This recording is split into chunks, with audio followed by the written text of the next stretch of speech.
అదే RTV app వార్తల్ని క్షణాల్లో చదివే అవకాశం ఉంటుంది. ఒక న్యూస్ పేపర్, ఒక టెలివిజన్ ఛానల్ మీ చేతుల్లో ఎప్పుడూ ఉంటాయి.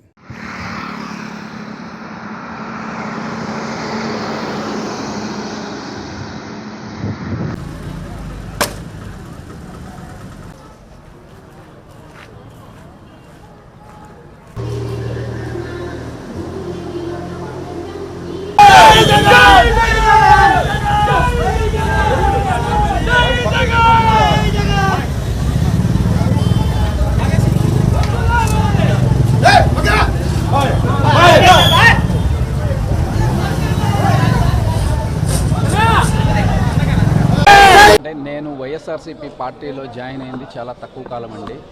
అంత తక్కువ కాలంలోనే అధినాయకుడు జగన్మోహన్ రెడ్డి గారు నా పనితనాన్ని గుర్తించి నాకు ఒక ప్రమోషన్ కల్పిస్తూ అద్దంకి నియోజకవర్గానికి వెళ్ళి ఎప్పటి నుంచో కొంచెం ఇబ్బందిగా ఉన్నటువంటి ఈ నియోజకవర్గంలో మనం ఎట్టి పరిస్థితుల్లో గెలవాలి అనే ఒక ధ్యేయంతో నన్ను ఇక్కడికి పంపించారు. నేను ఇక్కడికి వచ్చింది ఏదో ఆశతో రాలేదండి, ఒక ఆశయంతో వచ్చాను. ఆశ ఉన్నోళ్ళు ఏంటంటే గెలుస్తామా ఓడిపోతామా అని భయపడుతూ ఉంటారు. నేను ఓన్లీ ఆశయం కోసమే వచ్చాను. ఆ ఆశయంలో ఓన్లీ ప్రయాణం ఉంటుంది తప్పితే వెనకడుగు వేయటం అనేది ఉండదండి. ఎదుటి వ్యక్తి డెఫినెట్గా మీరు అన్నట్లు 4 సార్లు గెలిచినటువంటి బలమైన నేత కాదు అని నేను అన్ను. కానీ ఎంతటి బలమైనాడో సరే ప్రజలు కోరుకుంటేనే నాయకుడు అవుతారండి. ఆ ప్రజల్లో తిరుగుబాటు వచ్చిన తర్వాత ఎంత బలమైన లీడరే మీరు చూశారు. పెద్ద పెద్ద బలమైన లీడర్లే ఓడిపోయిన సందర్భాలు చాలా ఉన్నాయి. ముఖ్యంగా ఇప్పుడు ప్రజానీకం ఎదుర్కొన్నటువంటి సమస్యలు మీరు ఏ వ్యాపారమైనా చూసుకోండి, ఏ రంగమైనా చూసుకోండి, వ్యవసాయ రంగం చూసుకోండి, వృత్తి వ్యాపారాలు చూసుకోండి, లేదా వ్యాపారాలు చూసుకోండి, ప్రతి ఒక్కటి కూడా ఎంత డీలా పడుతున్నాయో. జగన్మోహన్ రెడ్డి గారు ఉన్న టైంలో ప్రతి నెల జనానికి ఏదో ఒక రకంగా మనీ సర్క్యులేషన్ అవుతూ ఉండేది.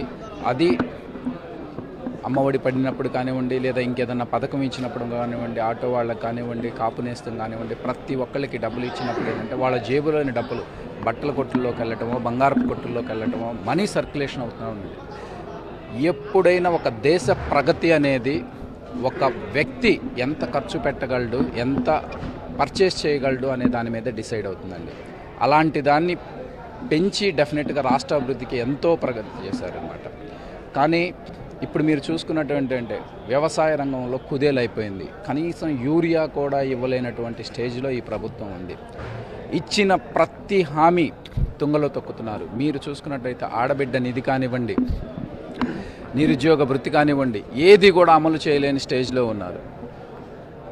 ఇప్పటి వరకు ప్రపంచ చరిత్రలోనే ఎవ్వరూ తీసుకురానటువంటి ఒక గొప్ప పథకం ఆరోగ్యశ్రీ అనే ఒక పథకాన్ని వైఎస్ రాజశేఖర రెడ్డి గారు తీసుకొచ్చారండి.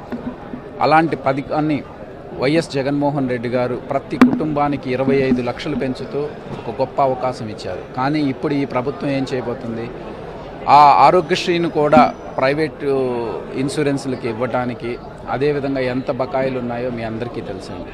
దాంతోపాటు గవర్నమెంట్ మెడికల్ కాలేజెస్ వస్తే కనుక మధ్యతరగతి ప్రజలకు, పేదవాళ్లకు ఎంతో ఉపయోగపడుతుందని వైఎస్ జగన్మోహన్ రెడ్డి గారు 17 గవర్నమెంట్ మెడికల్ కాలేజీలు శాంక్షన్ చేయిస్తే ఇప్పుడు వాటిని కూడా దాదాపు 10 మెడికల్ కాలేజెస్ ప్రైవేటు పరం చేయడానికి చూస్తున్నారు. వీటన్నిటికీ సమాధానం ఎవరు చెప్తారు? ముఖ్యమంత్రి చంద్రబాబు నాయుడు గారు చెప్తారా, లేదా చిన్న ముఖ్యమంత్రి నారా లోకేష్ గారు చెప్తారా, లేదా మిత్రులైనటువంటి పవన్ కళ్యాణ్ గారు చెప్తారా? ఎవరు?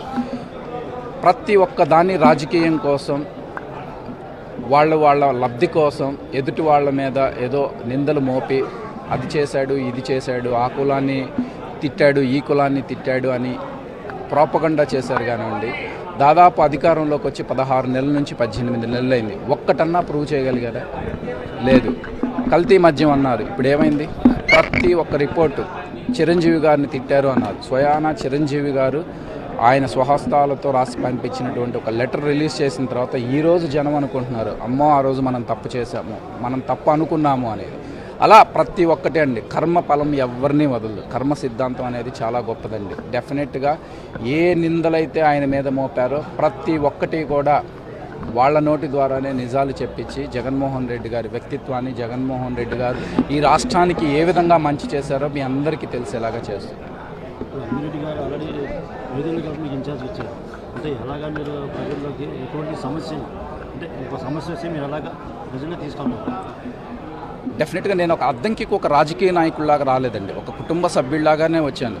ఇప్పుడు నా కుటుంబంలో ఒక 3 అన్నదమ్ములు ఉంటున్నప్పుడు ఏదైనా సమస్య వస్తే, నా అన్నకో నా తమ్ముడికో సమస్య వస్తే ఏ విధంగా నేనైతే దాన్ని తెలుసుకొని దాన్ని ఏ విధంగా తీర్చాలి అనుకుంటానో, అద్దంకి అనేది నా కుటుంబం లాంటిదండి. ఇక్కడ ఉన్నటువంటి మేజర్ సమస్యలు వైద్యము, విద్య, అదేవిధంగా తాగునీరు అనేది చాలా మేజర్ ప్రాబ్లమ్స్ ఉన్నాయండి. వీటన్నిటి మీద కాన్సన్ట్రేట్ చేసి అవకాశం వస్తే కనుక డెఫినెట్గా ఒక మంచి at least 50 bedded super speciality hospital అన్న ఇక్కడ స్థాపించి అందరికీ అందుబాటులో నాణ్యమైన వైద్యం ఉంచాలి అన్నదే నా ధ్యేయం అండి. దాంతోపాటు ప్రతి ఒక్క పేద మధ్యతరగతి విద్యార్థులందరికీ ఉచిత విద్య, దాంతోపాటు తక్కువలో తక్కువ వీలైనంత విద్య అందించాలి అని అనుకుంటున్నాను. ఓకే, మీకు ఆల్రెడీ ఇప్పుడు జాయిన్ పోలీసులు అడ్డంకులు పెట్టారు. అంటే ఇప్పుడు ఇన్ఛార్జ్ వస్తుంది కాబట్టి మీకు ఇంత అడ్డంకులు పెట్టి ఆపడం, మీరు ఆల్రెడీ సక్సెస్ కాకుండా అంటే మీరు ఏమైంది డెఫినెట్గా అండి. అంటే పోలీసులకు నా మీద ఏం గర్జి ఉండదు కదా. ఎవరో ఒకళ్ళు రిటర్న్గా చెప్పకపోయినా ఓరల్గా చెప్పుంటారు. అంటే పలానా వాళ్ళని ఆపాలి అని చెప్పకపోతే పోలీసులు ఆ పని చేయరండి. కూటమి ప్రభుత్వం చేసే తప్పులన్నీ ఒక ఎత్తు అయితేనండి, మార్క్ మై వర్డ్స్, 2029లో కూటమి ప్రభుత్వం ఓడిపోబోయేది ఓన్లీ ఇప్పుడున్నటువంటి పోలీస్ వ్యవస్థ చేసే పనుల వల్లే ఓడిపోబోతుంది. సో ఇప్పటికైనా సరే అధికారులు కష్టపడి చదివొచ్చారు, మీ తల్లిదండ్రులు చాలా గొప్పగా మిమ్మల్ని పెంచారు, అదే గొప్ప స్థాయిలో ఊహించుకుంటున్నారు. ఎవరో ఒకళ్ళిద్దరు, డెఫినెట్గా చాలామంది మంచివాళ్ళు ఉంటారండి, ఒకళ్ళిద్దరు ఎంగిలి మతుకుల కోసం ఆశపడేవాళ్ళు, అదేవిధంగా తమ నిజాయితీని ఎక్కడో తాకట్టు పెట్టి ఇలాంటి పనులకు ఉసిగొల్పడం అనేది చాలా సిగ్గుసేటు. మరిన్ని వీడియోస్ కోసం ఛానల్ ని సబ్స్క్రైబ్ చేయండి. లేటెస్ట్ అప్డేట్స్ కోసం వాట్సాప్ ఛానల్ ని ఫాలో అవ్వండి. అండ్ లింక్ డిస్క్రిప్షన్ లో ఉంది.